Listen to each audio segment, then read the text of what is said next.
water news. Here's a CNN article on the planet section of CNN. I love the planet. I love the planet. Why the Great American Lawn is terrible for the West's water crisis. Now I'm going to say, I'm not sure if this means like the western U.S. states or like the West in like, you know, that fucking weird fascist sense. I'm going to assume it means like the western part of the United States. But anyway, this seems like it might be interesting, and this is on CNN. So let's see. This is something I agree with. I'm hashtag fuck lawns. I'm hashtag fuck cars. Hashtag fuck them all straight to hell. Let's see what CNN has to say about this. As California plunges even deeper into its multi-year mega drought after an alarmingly dry winter, officials are eyeing what experts say is one of the leading culprits of the crisis: water-guzzling grass lawns. Residents and businesses in the counties around Los Angeles were told this week that they would need to limit outdoor water use to 1 day a week starting June 1st. It's the first time water officials have implemented such a strict rule. I covered that, I think, yesterday, the day before. I don't know. This is a crisis. This is unprecedented, said Adele Hakhalil, general manager of the Metropolitan Water District of the Southern California. We have never done anything like this, blah, blah, blah. The Great American Lawn has historically been a status symbol and portrayed as a place of leisure and comfort. But they require exorbitant amounts of water to maintain, water that is rapidly running out. Now, I want to say, like, I never got the lawn. Like, what is with grass? Like, I'm into, like, the rock lawns. You know, like those rock lawns or, like, the mulch. You know, you got the mulch, like, just wood chips all over the lawn. That, look, first of all, that's unique. It's interesting, right? It's not grass. No water. You don't have to fucking cut it. Like, what is with grass lawns? There's, like, a whole industry. This is a scam, y'all. This whole grass thing is a fucking scam. Who the fuck wants this grass everywhere? I don't fucking want grass everywhere. Give me rocks. Give me mulch, give me wood chips, give me all that fucking shit any day of the week. Grass was the single largest irrigated crop in America, surpassing corn and wheat. A frequently cited study from NASA and the National Oceanic and Atmosphere Administration it noted that by the early 2000s, turf grass, mostly in front lawns, spanned about 63,000 square miles, an area larger than the state of Georgia. That's fucking crazy. That's fucking crazy. Keeping all that front lawn grass alive requires up to 75% of just one household's water consumption. According to, like, I have a question. Like, do people actually, like, fucking water their lawn? Like, now, again, I'm a huge King of the Hill fan. So, like, I'm very familiar with the, like, the, you know, the stereotype of people that, like, care about their lawns. But have you ever actually seen another human being go out there with, like, a fucking targeted hose and spray their lawn? Like, I mean, like, the motherfuckers with sprinklers, like, that's at least automated. But I have never watered my lawn. I've lived in houses many times throughout my life. No one in my family has ever watered the lawn. No one in any house I've ever lived in has ever watered the lawn. Like, do people actually fucking do this? like they, they're gonna water the lawn. Like, they actually do that, right? Like, that's fucking crazy. That's fucking crazy. I mean, I'm sorry. Like, I get water in your garden if you have a garden, but a lawn is not a garden. Like, you know what I mean? Like, you know, imagine, like, you know, you mow the lawn, right? But do you water the lawn? Like, do people... I don't know, man. I don't know. Maybe it's always rained too much where I lived. I don't know. Keeping all that front lawn grass alive requires up to 75% of just one household's, like, water consumption. That's the thing. 75%? 75% of what you're using your water in your entire household? Not for showering, not for washing the dishes, not for doing laundry, not for drinking water. Why would you drink water, by the way, right? 75% of Americans are chronically dehydrated. You know, you don't use water for anything. You use it for watering your lawn. What? Like, I refuse to believe that. Honestly, I'm gonna have to call bullshit on this. There is no way that the average household uses 75% of their water on lawn care. Maybe in California, but still, like, what the fuck? That's crazy. Like, that's crazy. I shower like once a day, sometimes once every other day. I wash dishes on a daily basis. I wash my hands every time I take a shit. Every time I take the shit, I also flush the toilet, right? I drink water. Like, I fucking, use water for my laundry machine. Like, I use water all the time for a lot of different things. Never have I ever used water for the lawn. Where the fuck does this 75% statistic come from? That's crazy. That's fucking crazy.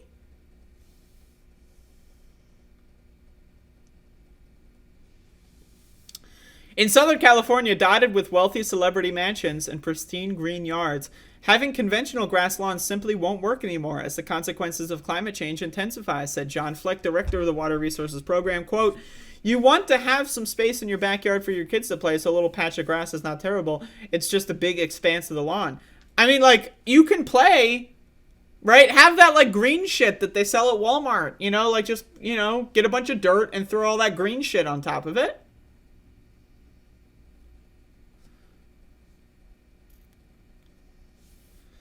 Water hogs. America's obsession with grass can be traced back to the 17th century England, Fleck said, where meticulously manicured lawns became a symbol of status and wealth because of the high cost to maintain them. The idea of lawns as a demonstration of status really became embedded in gardening culture in this country with British colonialism. So it sort of traveled west with us and took all that labor in. And then all these people we had like this untainted paradise, Forget the fact that there's, millions of native people here. Let's just murder them all. Let's just rape them all. Let's kill them all. Let's throw them in the little concentration camps. And now we've got all this land. We can live like the goddamn kings, right? Right? No, fuck that shit. I want rocks. I want rocks on my lawn. I want mulch. I want wood chips. I want that green shit from Walmart. I don't even know what it's called. Like that fucking weird green shit. Give me that shit. Fuck your lawn. Fuck you. You know what? I want to have like a giant quilt in front of my goddamn lawn. Like, imagine we all, everyone in the household gets together and we all knit a giant fucking quilt that goes over the whole entire property. Wouldn't that be cool? Wouldn't that be fucking cool? That's a project right there. In the U.S., grass lawns expanded and thrived on the East Coast, where it rains all the time and you don't need to add a lot of supplemental irrigation water, Fleck said, and as Americans marched west, they took with them the landscape they were familiar and comfortable with.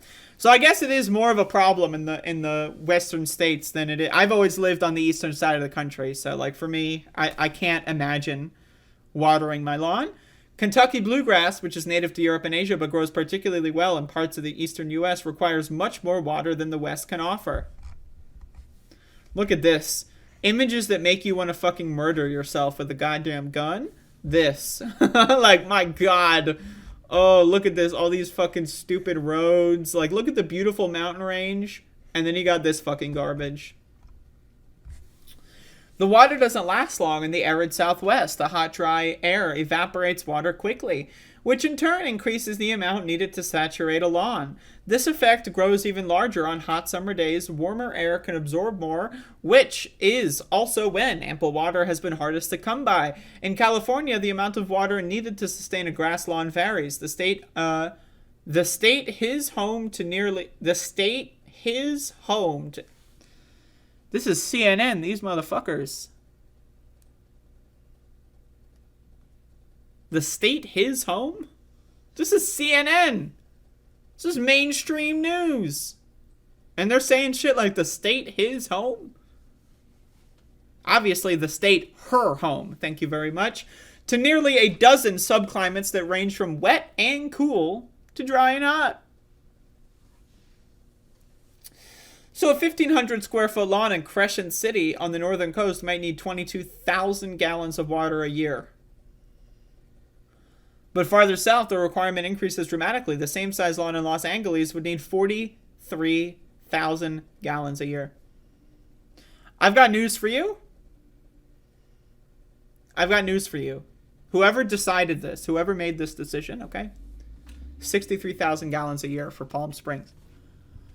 If you need 60 63,000 gallons of water for your fucking grass?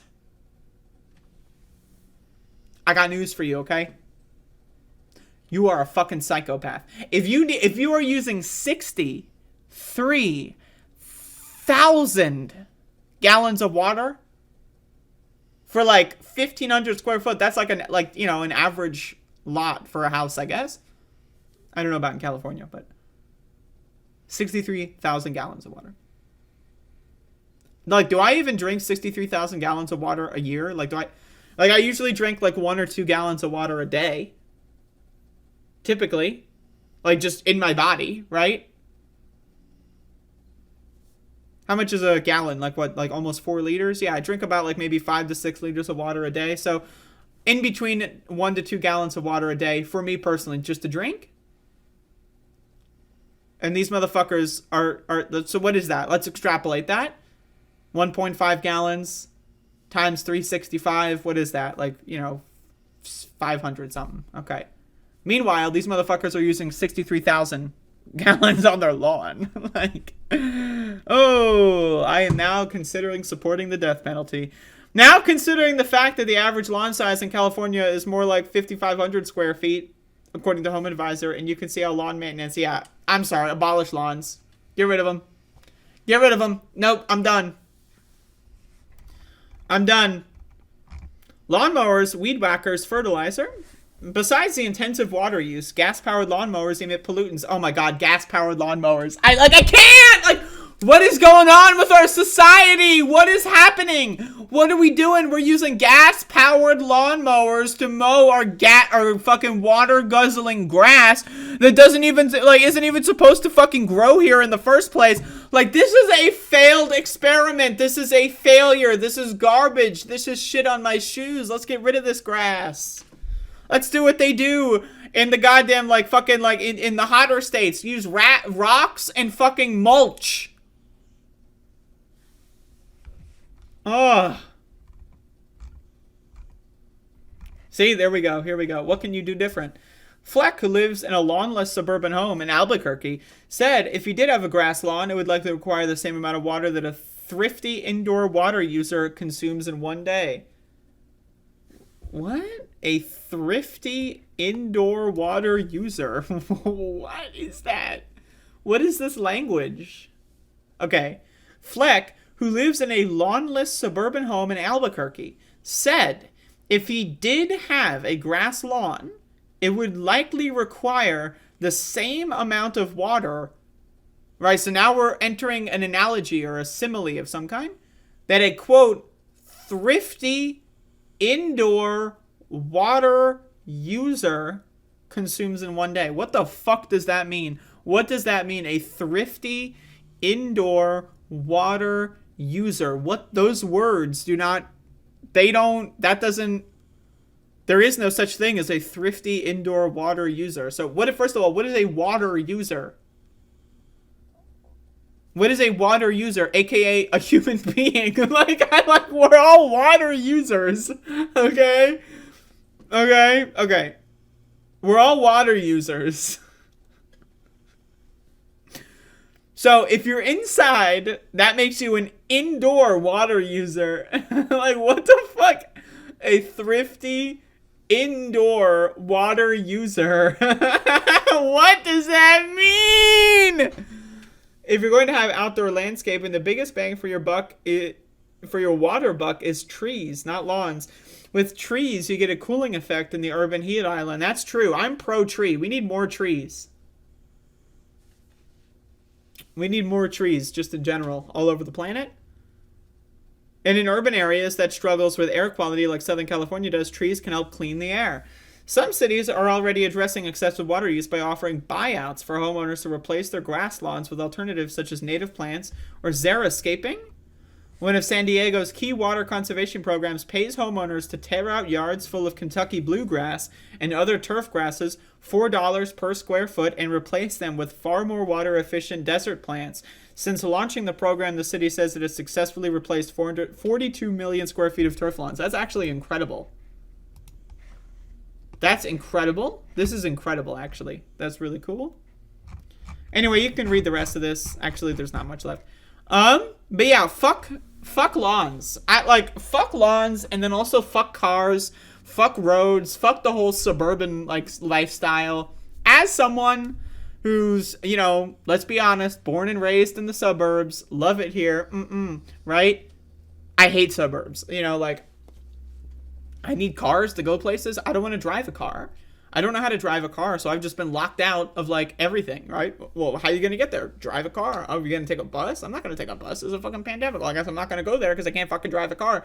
Anyway, fuck suburbs, fuck roads, fuck cars, fuck lawns. Fuck this whole system. It's garbage. And I agree with this whole, like, initiative to tear out lawns. I want mulch, wood chips, get some trees up in this bitch. I'm gonna have, like, a fucking giant fungal colony in my front lawn, god damn it. I want to have, like, fucking 78 different species of fucking mushrooms growing on my front lawn. Fuck the goddamn grass. Like, grass? And you gotta cut the grass? Fuck all that shit. Fuck all that shit. Okay, so anyway, there you go. That's my opinion on lawns.